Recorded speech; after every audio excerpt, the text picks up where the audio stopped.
Ayo loro. Engko duit, anu duit. Ya. Buta Pandrawata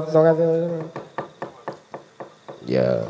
Diudukke engko ndak kebur. Ya. Apane? Apane ora?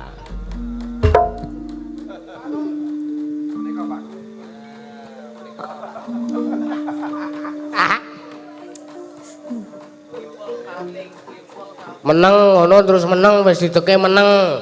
Ora ngerti dalan rezekimu ki sing awakmu dhewe.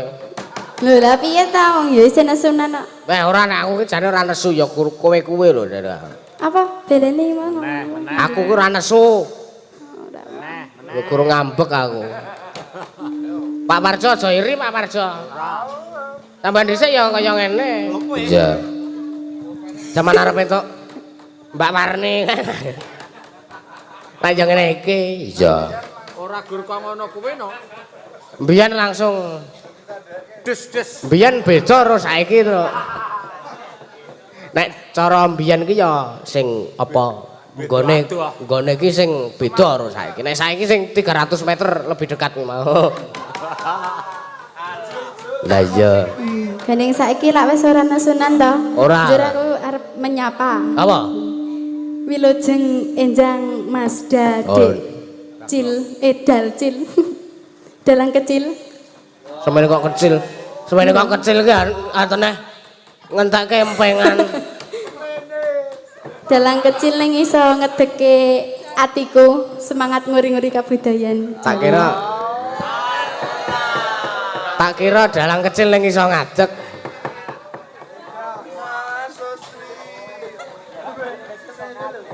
Ora positif ora. Positive vibe. Karang dolanku ya kurang adoh. Makane ning Kulon Progo kuwi ados kok omah. Ning mandak pengen lunga. Kuwi arep ngecas HP kok pengen lunga ora. Heeh. Ning mandak ning kamar. Oh kuwi kipasan ki weruh panas ngono to. Dari mau arep Iya. Heh? arep buku bareng. Sapa? Sing mandak. Wah, aku ya dalang kali padake ora. Nek bawa wis malah. Lek arep bawa nang kamar mandi kae. Iya, ki ana request Nyidam Sari. Nggih. Dipinangkani berdua. Nggih. Langsung kemawon, Mas. Hah? Langsung kemawon. Siap.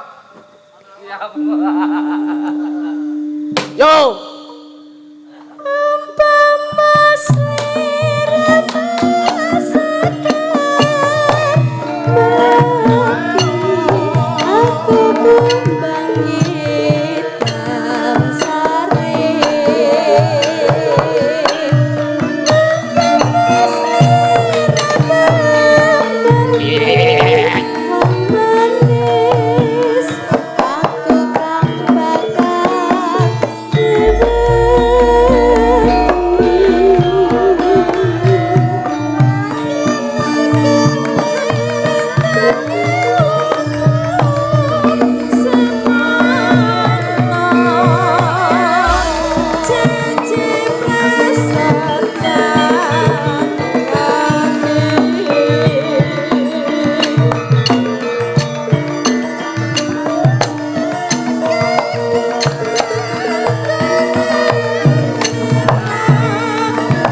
Sapa sing muni motor?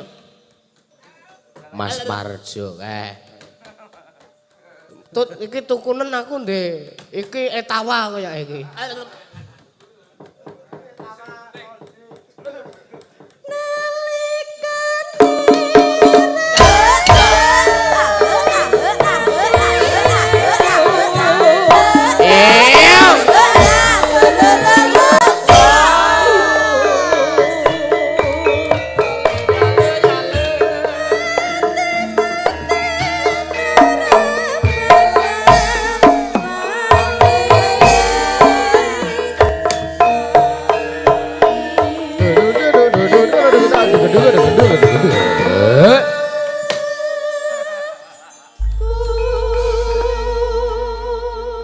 Nggih, matur suwun. Ya. Matur nuwun. Ayo gak lungguh. Meka aja lungguh sik. Iki ana nawala sing kudu ta. Sinten sing pengen lenggah? Kowe kuwi lho. Oh. Alah, semplokke meneng. Oh, kimpul iki. Jaki rene iki lho nang nawala iki lho. Napa? Wacanan lho. Oh. Aku nek nawala-nawala kon ngisi apa kon maca dhewe iki ra iso. Kowe. Iki wacanan. Sapa sing arep joget? Ya. Kon kiprah. Sugeng dalu Masda sedaya kru. pandemen ringgit wacucal mugi tansah lancar tansah sehat semangat. Nyuwun lali janjine gawa kembang rawe.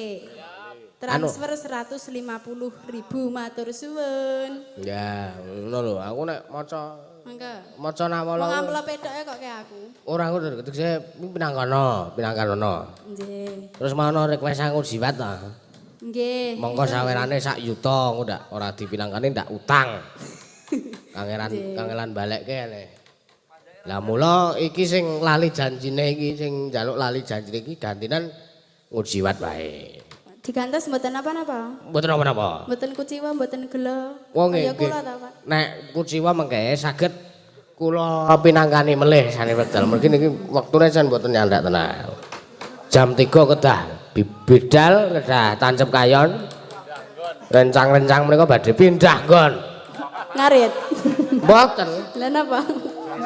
Mas Peri karo Pak Wariso kowe engko bakal arep nyetriming wong senam. Oh.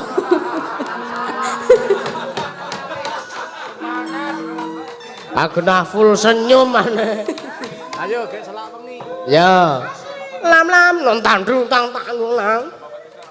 Ya langsung. Minggu jiwate yen nang geget lagi anjingit alisi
Pak Jati genti sing maido.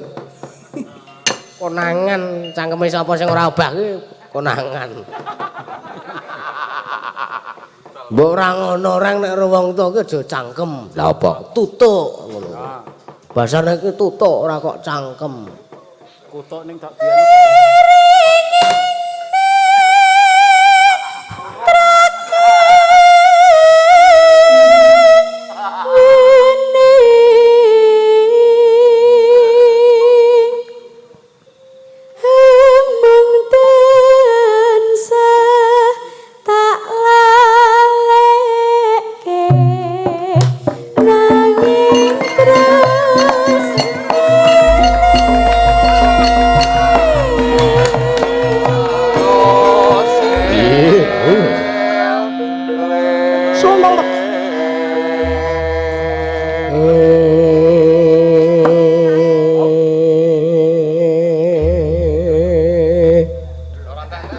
Napa kok sajake kaya wong?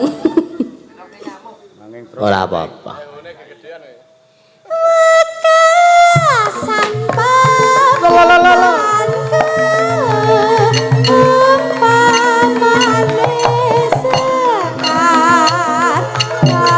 Iya.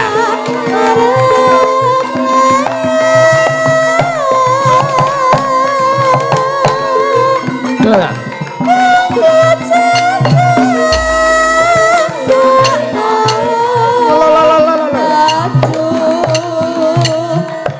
Yuk.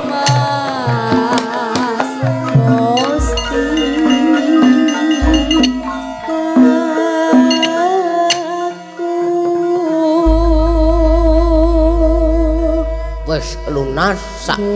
Kuwi mau nang rekening sapa? Rekeningku. Oh ya wis ora apa-apa. Ya pisan-pisan ta ya. Ya pisan-pisan wis bola-bali pada Wis dipotong pajak kuwi. Potong pajak. Apa ya? Iya no. Oh ya ora apa-apa. Nggo kas ansor laras. Yos. Kayak ngono. Iki arep Terus suwun. nggih arep tak budalke ki nanti ki nggih. Sapa? Pak Denanang ke. Walah ora. Iki stok wis pirang-pirang dina rong dianu ya itu. Lah iya. Ayo dislendrokke. Ya. Makane ngati-ati nek nggenderke wis sangka semangate ditunggoni Bu Anggi. Nganti tabuhe dikareti.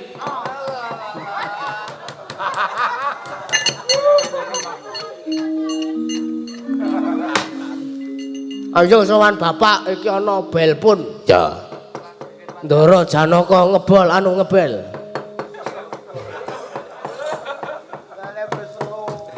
Ya, alon-alon nek ngender iki aja dumeh ditunggoki terus dinet-net.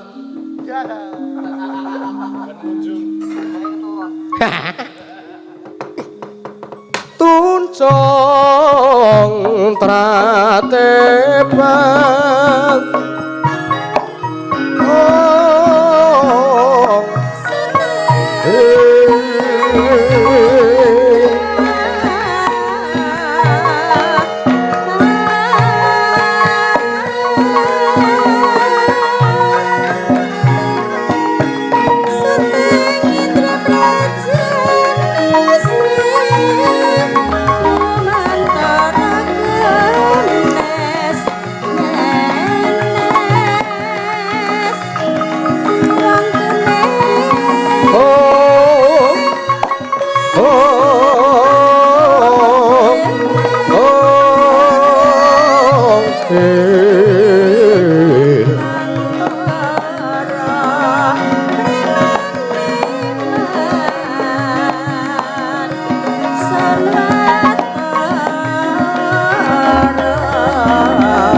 Mareka den prayitna semuriris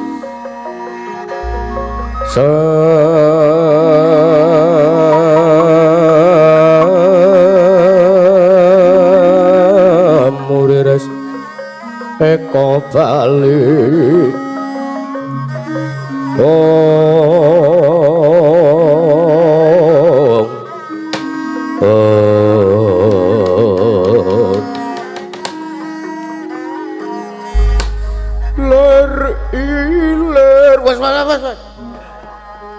lekas ana iki wigati ora malah nggo kineman wae.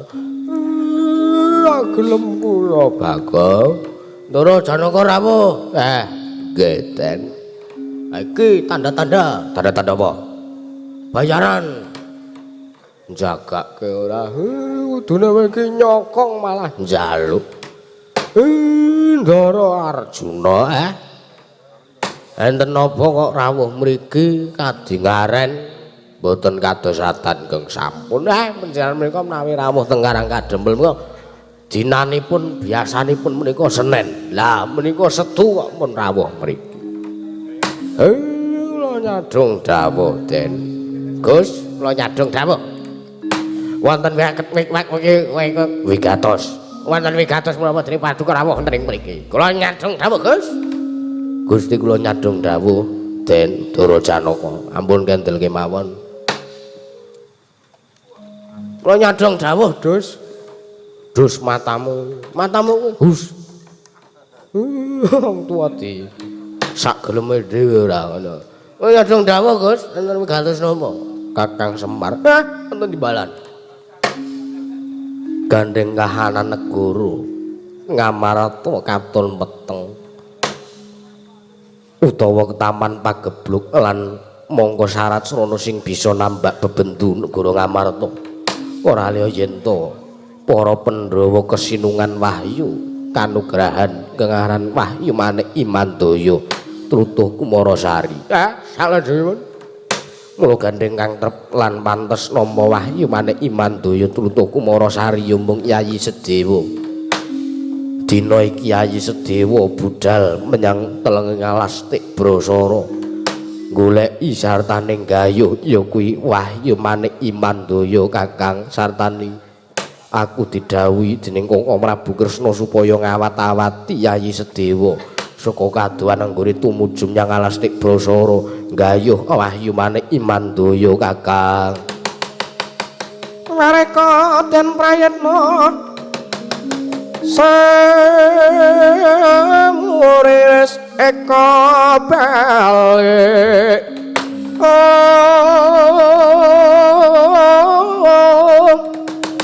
titiyani gandayani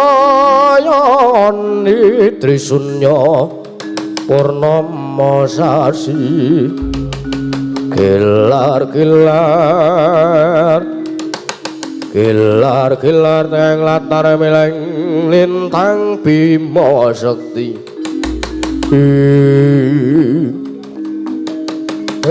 nek cetha ngaten digelak lampahe kemawon Den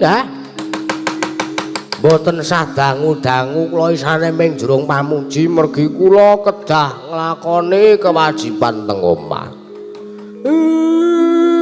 bojo kula dereng masak monggo mun ajeng awan nggih kula mung saged nderek Den mugi-mugi menapa sing digayuh kalih Drasdewa saged kasembadan iya Kakang Semar anak-anak undak sunaja nganti kere mangsa burung ajeng ditutke kalih anak-anak kula Den Semareka den prayitna semuriris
ngajar kae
kang kinarya wangsit pindho kumbang ngajaping tawang susuh angin ngendi nggone Astuna Sidam Sikaring Bawono iki ana pendhita kisanak panjenengan sinten? Wah, ditepungake wayan to kowe durung tepung karo aku iki pendhita kondang nyomor-nyomor anu manyar-manyar. Pandhita ing saka lima Begawan Durnaya Resi Kumbayana iki pendhita siji-sijining alam dhewe sing duweni bojo jaran. Teko kados mekaten menemban. Iya. Apa kowe bener Kang peparap Begawan Sukmaningrat? Inggih mboten wonten kalih kula menika Begawan Sukmaningrat. Apa ing kene pertapan Guwa Korinawa?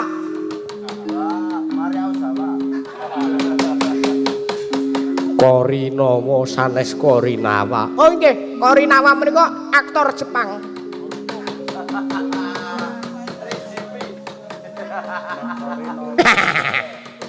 Kok malah gumujeng wonten wigatos menapa mrebeki kalian kula? Blaka suta blakotang terus tegak anu terus terang. Kula menika dipun utus dening anak Prabu Duryudana. Aku diutus dening Prabu Duryudana supaya nggayuh wujuding wahyu marang Imandaya. Gandeng miturut pawarta sing wis sumbar matur satri sing wis dak tampa. Wahyu marang Imandaya bakal tumedhak lantaran kowe Begawan Sukmaningrat. Wah, mula malih-malih apa? Wahyu marang Imandaya trutuh gedang anu trutuh Kumalasari. Ndak jaluk wahyu maneh Imandaya tak suwun bakal tanggo srana tentreming negara Ngastina. Nanging kula nuwun sewu menemban tiyang kang badhe anggayuh wahyu menika kedah resik kedah suci lahir batosipun. Aku ki wong sing paling suci. Aku ki sing wong paling suci. Pendhita liyane Durna ora ana sing duweni ati suci. Ayo mbok wenehke apa ora? Nun sewu gandeng pakarti panjenengan kados maten paripaksa kula mboten saged maringaken wujudipun wahyu maneh Imandaya. Jalaran wahyu menika jenak menawi ingkang dipun utawi ingkang kedunungan wahyu menika nggadahi pakarti ingkang sae. Wah, kowe wangkot ora gelem menehke wujuding wahyu maneh Imandaya. Ya, aku wani karo kowe. Aku meksa karo kowe. Mangsa brengkeng badhe meksa kelawan kula kowe tak rudha paripeksa. Kowe iso kuat najahi pusakaku Kyai Cundramani aku meguru karo kowe 20 taun. Tan samar pamuring sukma sukma sinukmaya winahya ing asepi. Kocaping mangke Sang Tapa Begawan Durna ingkang nedya angliga Kyai Cundramani ing sedya den tamaken dadaning Sang Begawan Sukmaningrat. Ucaping mangke kenging dayaning Sang Begawan Sukmaningrat Sang Tapa Gatura kuntal tebih dawah wonten negari ing Ngastina.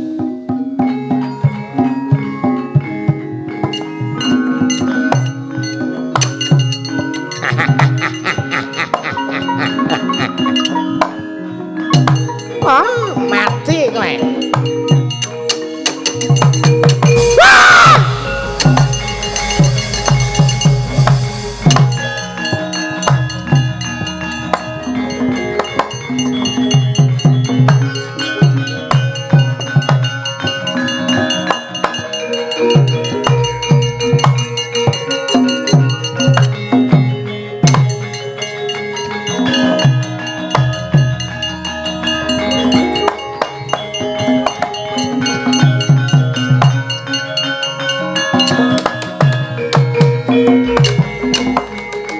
Sumangkah anggo sesumbar mawa lindhu bumi gonjing kumaludha kuntur gatuk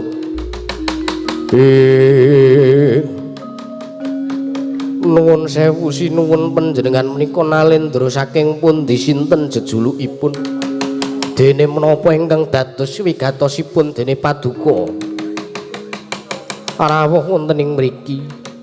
Aduh penemban ngantos kalangan Malaya anggen kula madosi wonten pundi? pidunungipun pertapan Guwa Karinawa marang ngersanipun Sang Begawan Sukmaningrat.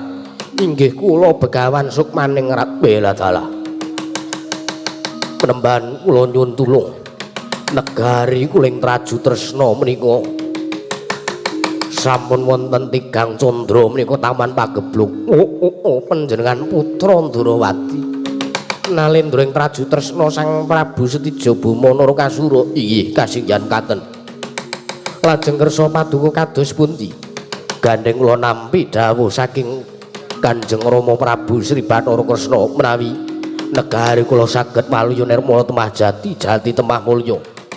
Menawi kula saged anggayuh kanugrahan ingkang winastan wahyu manik iman daya trutuk kumarasari. Mila waleh-waleh menapa penemban kula sampun sowan wonten ing mriki. Kula nedya nyuwun, kula nedya nggayuh wujudipun wahyu manik iman daya trutuk kumarasari penemban. Pandhita kang kinarya wangsit pindha kombang ngajaping tawang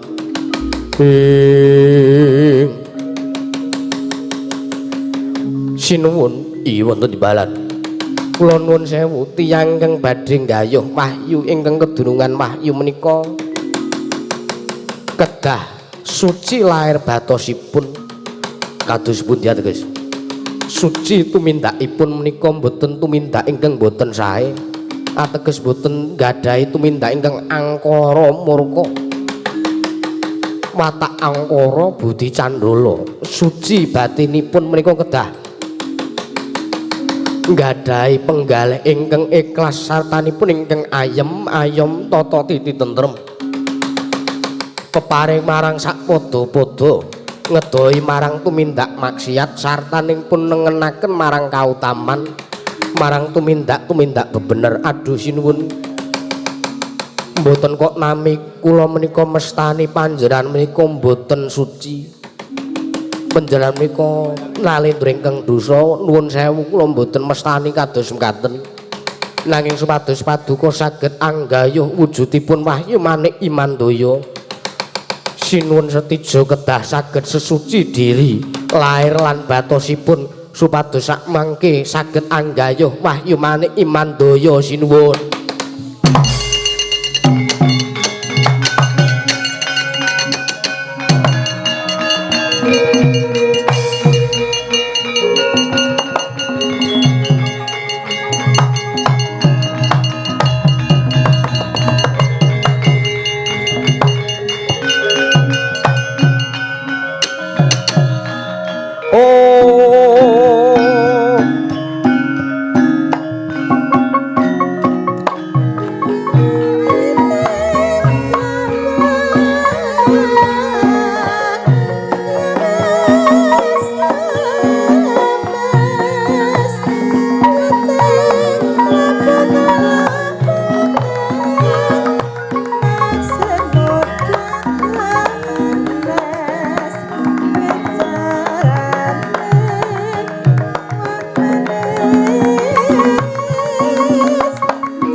Semubang Hyang Aruna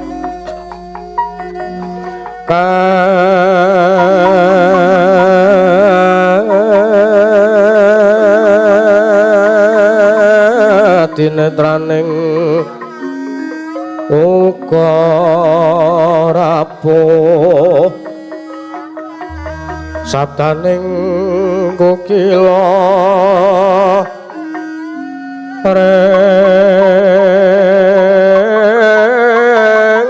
negara saged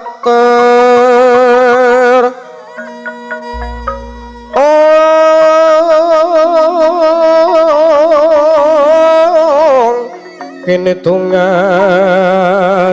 kung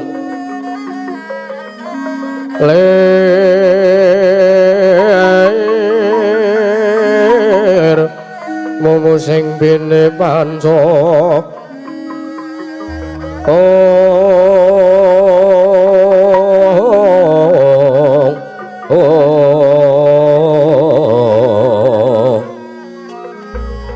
Pepetoking ayam wana mrak mangwa ing pagekan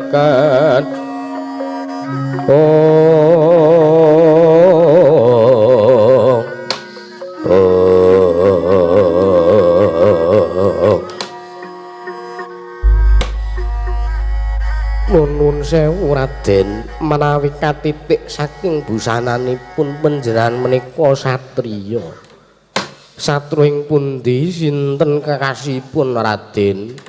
Kula nuwun amit pasang liman tabe menemban. Kula nuwun sewu. Pun tepangaken awon tanpa rupi kula menika wingging saking kesatriyan bumi Rotalun. Kekasih kula Raden Sedewa kula menika wagil Pandhawa. Wiladalah Begawan Sukmaning rat karawuhan peranganipun Pandhawa inggih Raden matur sembah nuwun sanget jalaran ingkang dados wigatosipun menapa dene paduka rawuh wonten ngersanipun Begawan Sukmaning rat menemban inggih wonten timbalan astunipun kula mriku sampun kekalangan malaya madosi wonten pundi dunungipun paduka Sang Penemban Sukmaningrat wonten ing Guwa Karinawa. Pertapan Guwa Karinawa menika. Penemban saestu lahir batos kula menika namung badhe suwita dumateng paduka kula menika ndya ngabekti lan paduka kula menika badhe dados sesawa paduka satanipun kula menika badhe nyantrik marang ngarsa paduka Penemban. Kakya trisang kabirang rinanggul kinempet-kempet dosang retnaning bawana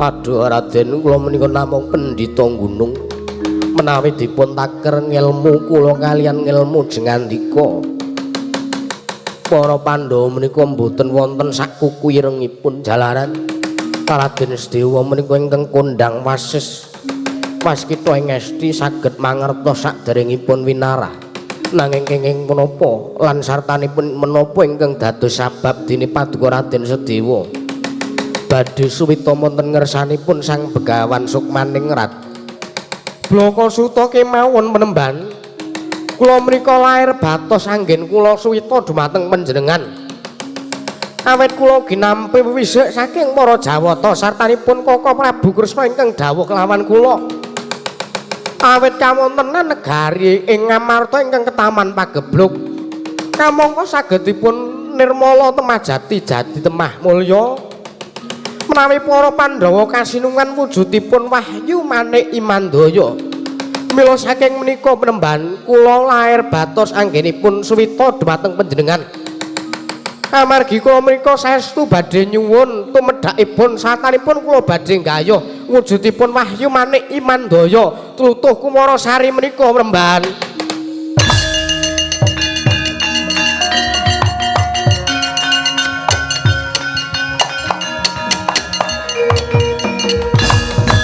Aduh Raden Sedewa bareng kula westani kok pancen panjenengan ingkang trep nampi wujudipun Wahyu Manik Imandaya jalaran paduka menika satra ingkang lantip satra ingkang wasis panjenengan menika peranganipun Pandhawa ingkang estu satriya luhur satriya jujur mila Raden kagem nambak bebendu ingkang tumanduk wonten ing Praja Ngamarta paduka kula aturi nampi wujudipun Wahyu Manik Imandaya supados sak mangke saged tentrem kawontenan negari Ngamarta Raden inggih Penemban kula suwun sak menika ugi inggih ananging wanti-wanti kula panjenengan menika kedah nglungguhi dharma minangka satriya tiyang ingkang kedunungan wahyu kasinungan kanugrahan menika mboten kena wola-wali mboten kena sesongaran mboten kenging tumindak sombong Dengki Srei dahwen metake lan sak piturutipun panjenengan kedah ngelenggahi minangka satriya Raden. Inggih kula sampun tanggap. Menapa ingkang paduka dawuhaken tartentu kula mboten badhe suwala menemban. Inggih sakmenika kula aturi nampi wujudipun Wahyu Mandaya Trutuh Kumara Sari Raden.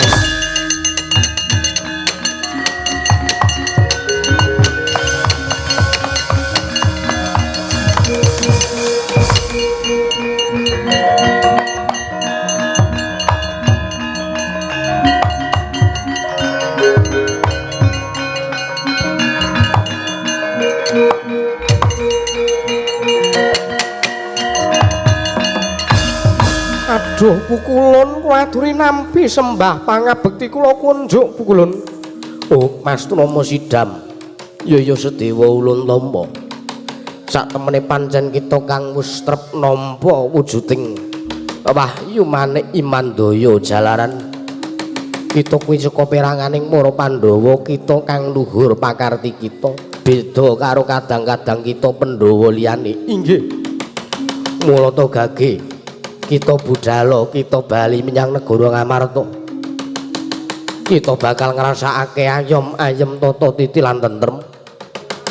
Para kawula negara Ngamarta wis ora ana pagebluk sartane wis ora ana pagebluk sing tumanduk ana ing negara Ngamarta. Inggih, matur sembah nuwun sanget pukulun. Ya ulun kundur pakayangan nggih.